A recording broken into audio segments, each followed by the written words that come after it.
What's going on, guys? This is Jestar here, and I'm going to be giving you a tutorial on how to use Imminent Monitor.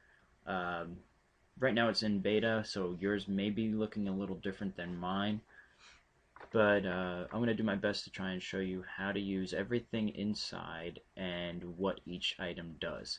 Alright, first off we're going to start off with the Clients tab right here. That is going to be where all your lists of clients are going to be. So for example, if you have a couple of clients, they're going to be listed here under whatever you list them under. In settings, here's where you can listen to your ports. So what I'm going to do here is I'm going to go ahead and start listening. You can enable auto listening if you want to, I just choose not to. So start listening. Now I'm listening to the port. As you can see, I have no clients. This is going to be a fresh setup, so I know that everything is set up correctly. Next, I'm going to go over the build modes. Alright, so right in this box right here we have network settings. For this example, I'm going to put in my localhost. This is what you want to do when you want to test a server on yourself. So I'm going to use my localhost. The port is going to keep the default port. For client identification, this is where you're going to put wherever you want to categorize these people. So for this, I'm going to put me, because it's me. After that, mutex, you just want to run it through a couple times until it stops. Startup module is going to be whether or not you want the client to run on startup. Whether they turn their computer off and turn it back on, the client will still be connected. So I'm going to do that. I like to just put a bunch of random stuff. And I start with ZZ, so at the bottom of the folder. Alright. File name is what it's going to be run over, so in processes, it's going to be ran like that. So I'm going to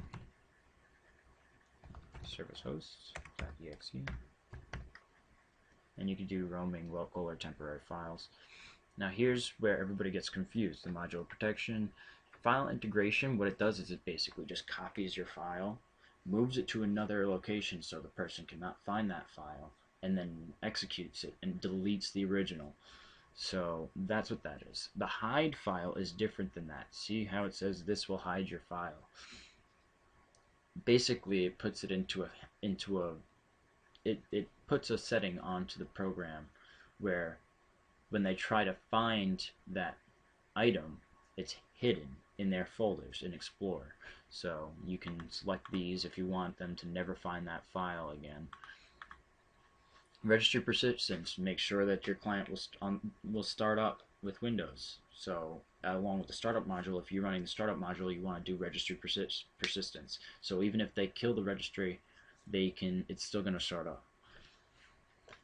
Disable task manager is obvious.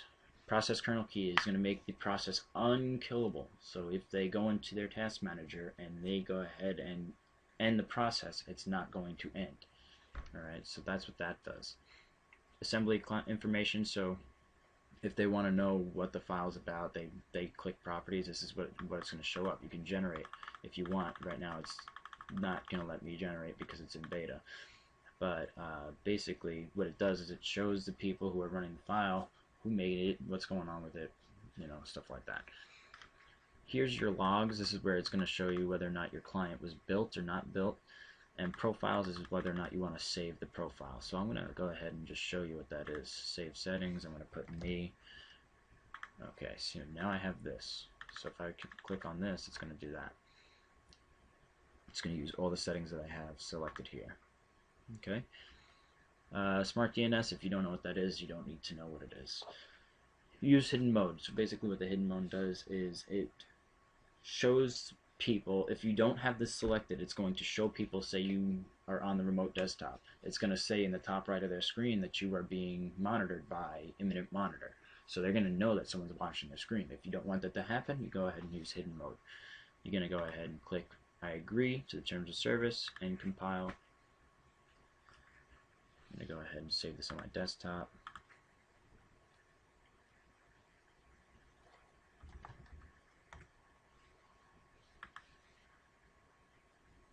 Give it a second. See, this is where it's going to tell me whether or not it's going to build the server or not.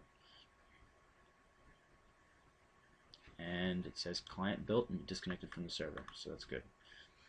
Now what I'm going to do is I'm going to run the server.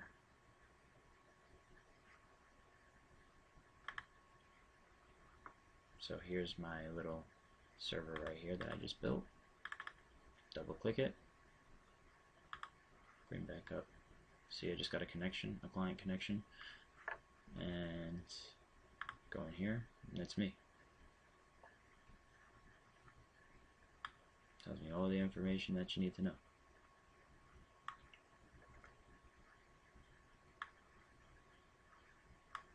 Alright, so now the builder, we just went through proxies. That's if you want to use the proxy settings. So if you were doing that, you would go ahead and right click and reverse SOX 5.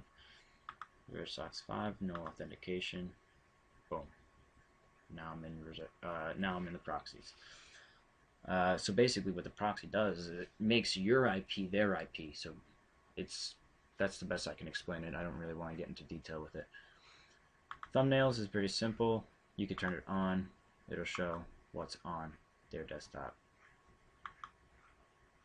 Client map, it's going to show you where they're located. News, it's where all the news is going to be posted by Shockwave.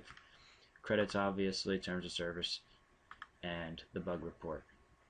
Alright, that's basically it. That's basically all you need to know. If you have any errors with this, then you may be doing something wrong. If you have any questions, let me know.